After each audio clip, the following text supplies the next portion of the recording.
back, it's Christine again with the Artist Pod, and today we'll actually be talking about invoices and how to create one. I'll be using Excel for this one, so let's get arting. Alright, so here's kind of the template that I always use.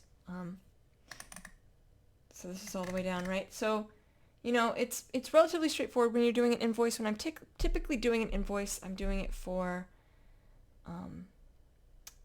whenever I'm selling something as wholesale, or you know, I've made some sort of deal with a company that wants to sell my products. Typically, this is how you'll address that. So, you know, here you would have your name, your address. I would leave at least one space here. So if you need to add more, it's relatively easy to do. You can just come up here, right click, right, if I need more spaces, right click, and I'm going to insert. You can see that adds another line. Be careful if you're doing it somewhere where there's stuff though, because it'll insert and add all the formatting of that line. So if you need it, you can. If not, you know, you can just undo it. But name, address, city, state, zip code, all of that for you. The date, so whatever date you're writing out this invoice. The name of the institution. So, you know, if it's like, I don't know, the zoo or an art museum or, you know, something like that, you would write that here, and then their address. So let's do an example. So let's say we were doing it for today, right? So this would be 8/19/21.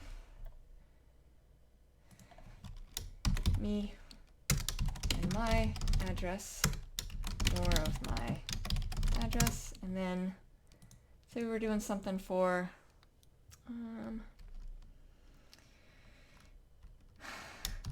the Awesome Museum of Art, one awesome place, awesome Virginia, 233 awesomeness. Okay, right, so we'd have something like that to sort of start off. So relatively straightforward. Then you come down here and you have something called terms. So you have to write this on your invoice, and it is a sort of a pre-agreed upon time frame in which that institution will pay you after they receive the merchandise. So anytime you are dealing with wholesale, you are always dealing with it in terms of, you know, you have to front the money ahead of time. You have to give them the merchandise, and then they will pay you within 30 days or 15 days or whatever. Usually it's net 30. So net 30 terms means that they're going to pay 30 days after they receive the merchandise. What it technically means is that they'll pay any time up to 30 days. It sort of gives them 30 days to do it. What it realistically means is they will pay 30 days after they receive the merchandise. So don't expect your money sooner if it's net 30. Sometimes you'll see net 15, but that's much rarer. So make sure you have enough cash on hand to deliver your, you know, whatever wholesale you've agreed on to that institution ahead of time. So typically net 30, so I'm going to leave it there. That's actually why on the template I do leave it in place, because 9 times out of 10 when I've dealt with you know, anything like this wholesale, it's net 30. Then you have the project, the product. I was trying to read product and object, and that's not what that is. So here you need to separate it out. If you have a SKU number, this is where you would put it. You basically write out, you know, let's say you're selling puzzles, right? So large wooden giraffe puzzle. And then maybe you have a medium, and you can also do M, right? If you don't have enough room, if this is a really long title, large wooden, trying to think of like something really long, red panda puzzle box. If I wrote out large here, that'd probably be too long, right? Large wooden red panda puzzle box. Right, it starts to run off. So I can save some time by doing it this way instead. So we're just going to do a large wooden giraffe puzzle. And then if you have others, write medium wooden giraffe puzzle, small wooden giraffe puzzle. So you basically create a line item for every individual item.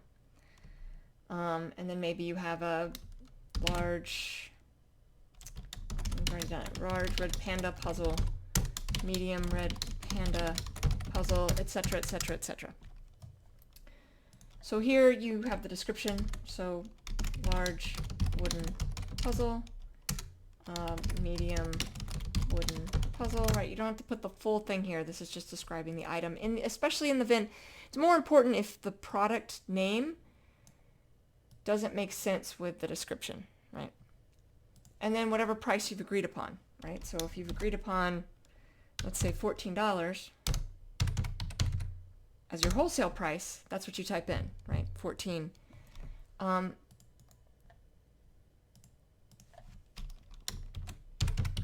me do one more down. I'm actually...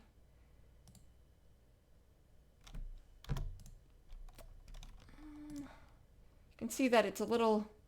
This one's aligned more towards the center. That's just what I'm debating.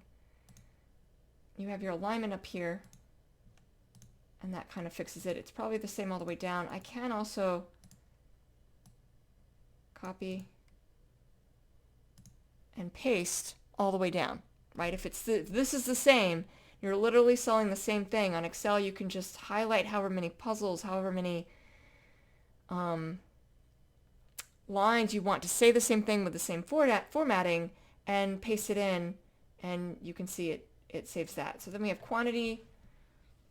So let's say it's 8, and then see, I'm going to want this right aligned. So once again, I'm going to come back up here. You can see the alignments here, and I'm going to right align that. Let's say it's 10, 25. We'll fix that. 15, right, so that's where you would have all the quantities. But again, on your home, on the Excel document is where you can change the alignment. And then the amount. So what you would be doing here, right, is multiplying 8 by 14. And I'm not that smart, so I'm going to grab a calculator real fast because it's always on our phones. And I'm going to use that to tell me that 8 times 14 is 112. So I'm going to put the $sign and then do 112. And I do that all the way down. So, 10 times 14, I should probably know that that's going to be 140, but I'm really bad at math, so I'm not going to trust that. Let's say that this is 14 and this is 12. Just randomly coming up with some numbers here. 14 times 14, so that's 196. So because all of these are different, right, I have to write this out differently. You notice I'm putting the $sign in front of it, because if I don't, right, if I don't on this next one and do 12 times 14, it's 168. So if I just type in 168, you can see what it does. It erases the decimal after. But by telling Excel that this is money, it'll leave that formatting in place. So you're basically, right, adding this in to get that, right? You get the 112. And then you need to come down here and add all this in to get the subtotal.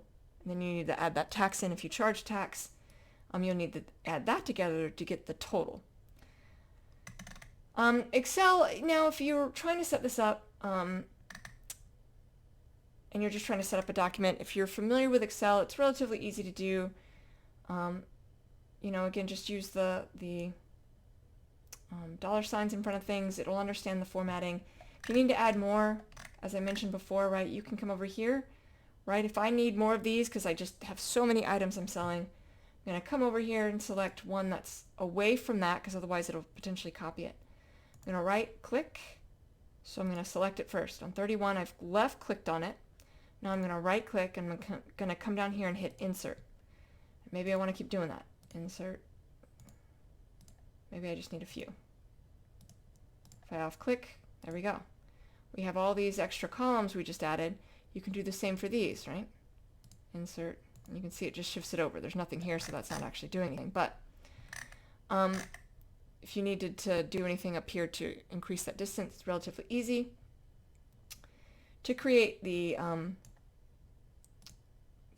boxes, you come over here to this right here, border, right? And if I select a section, and I click on the little button down, right?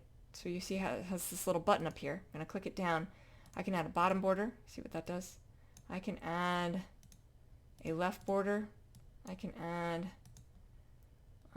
all borders. You can see how that creates a grid. I can add thick border, which I very rarely use. I'm actually going to undo that. I'm going to add, you can just do the outside border. So a lot of options, or you can come all the way in here. You don't want it. And you can hit no border.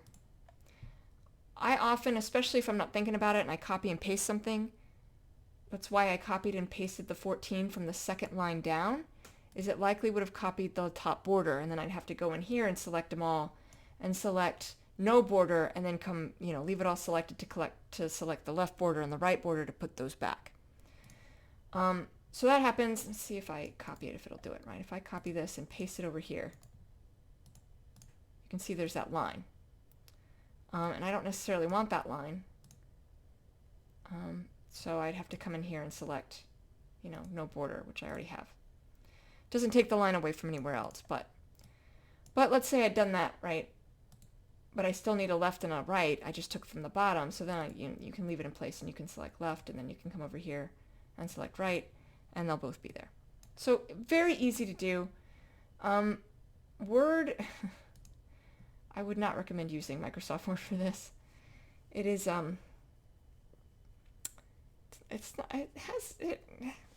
Word has a mind of its own on how it's going to run on any given day, and Word certainly doesn't know how it's going to run on any given day, so I don't know how we can. So I find it much easier to do in Excel, because when I modify something or I add something in, right, like I don't cause a catastrophic effect to everything else and destroy the entire document. And a million pages are just born. So that's why I like working in Excel. You can right-click the borders. You can see Format Cells is down here. There's ways to add in where you could select and sort of add formulas in for it to calculate prices, right? You could have it take this column and multiply it by this column to always generate that amount in this column, no matter what the numbers are. So a lot of useful tools, but on its very basic level, if you don't know any of those formulas, although they're easily Googleable, you can, just kind of do it this way. Whatever's easiest for you. So just don't forget, right? You need enough space for your name and address. For this written out in bold. See, I have it in bold here. Date. Who you're billing it to. That's the institution that is buying it. Terms. And then however much space you think you need for the rest of it, plus the subtotal tax and total due.